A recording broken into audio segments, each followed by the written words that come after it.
Now, I have done these chops before with great results. Last time was on the Lone Star offset. This time the Z-Grills gets the call. So the first thing you're gonna wanna do, obviously, is get it unwrapped. Get yourself some paper towels, because you're gonna wanna get it dried off. From there, optional, you can clean up those fingers a little bit. I like to take it down a little bit more into the meat. Now, some people like to remove the fat cap. I like to leave it. I'll just grab my knife and put a couple score marks in it. From there, grab your olive oil, because we're gonna wanna put a binder on it.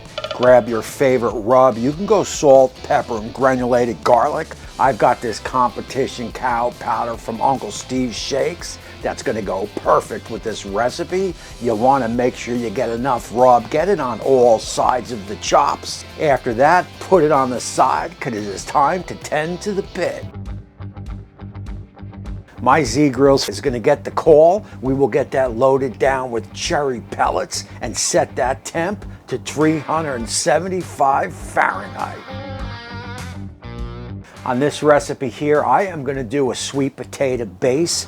Basically, get yourself about 2-3 sweet potatoes. You're gonna wanna dice them up in about 2-inch by 2-inch pieces. Just make sure you got enough sweet potatoes to cover the bottom of any tray that you're gonna put the roast in. Then grab yourself a little kosher salt, a little black pepper, and also some granulated garlic, because you're gonna want to season up those potatoes. And definitely stay tuned to the end, because I am gonna fix these sweet potatoes up a little bit different than you're used to having. Now, after all that is said and done, and once that temp hits 375, it is time to get the roast in. Also, I am going to be flanked out with a chef temp in the pit and also in the pork roast. At about an hour in or halfway through the cook, you are going to want to give those potatoes a little bit of a mix. After that, just shut the hood, because we are going to take this right to the end at about 140, 145 internal. Alrighty guys, in just 2 hours, and I gotta tell you, man, the pork roast is looking incredible. Let's get it out here. I wanna get it on the board, because there is another step that we gotta do with these potatoes. You gotta check this out, come on. So after you remove that roast, you are gonna wanna keep that pan in the pit. You are gonna grab about 3 tablespoons of red wine, because we do wanna deglaze it. Hit it with that red wine, hit it with about 2 tablespoons of butter, and just kind of break it up, mix it up. Don't worry about smashing those potatoes, because you are gonna grab your smasher and just smash them up. Incorporate all that goodness together, get them in a bowl on the side to rest. And trust me when I tell you, that there is a pretty good potato. Potatoes check, and now it is time to cut up that chop. I will take 1 chop off just to show you all that juiciness. Anytime you are doing chops like this bone in, you are going to add a ton of flavor and also a ton of juice.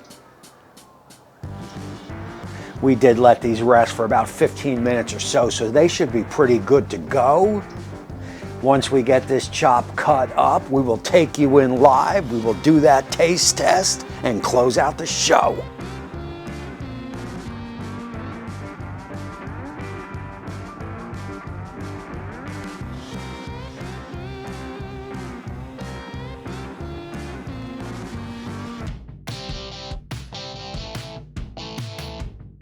And I am telling you, man, 35 bucks for this. Of course, I got punked a little bit trying to cut it.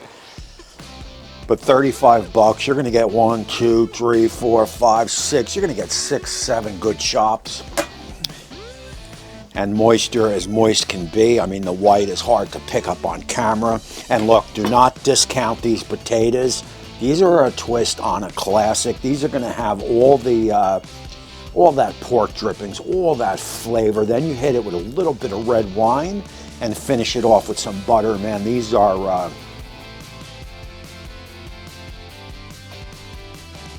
amazing flavor. As that's about the 5th, 6th time I've been hitting them, as I've been trying to get some snaps for the thumbnail, and they are definitely an awesome potato. There's no doubt about it.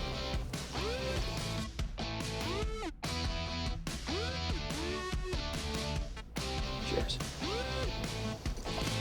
So guys, this is practically melt in your mouth. I mean, you pull this at 140, let it carry over to that safe zone of 145, and it is gonna be moist, man. Like I said, you're talking about melt in your mouth right here. Guys, that is going to close out this show. I appreciate you all for watching. Down in the description, we'll have all the information on this recipe. Everything used on the show will be down in the description under show notes. I'll also have a 20 off a Hunter to Wild fork. So if you've not purchased from them before, use that. Save yourself 20 bucks. Also, Z Grills will have this full recipe in blog form out on their website. If you've not checked out Z Grill's website, the Facebook, the Instagram, you need to follow all those for sure, as Z Grills will have you smoking, have you grilling all year long. Again, my name is Tommy. I appreciate you all for watching, and until next time, we will see you soon.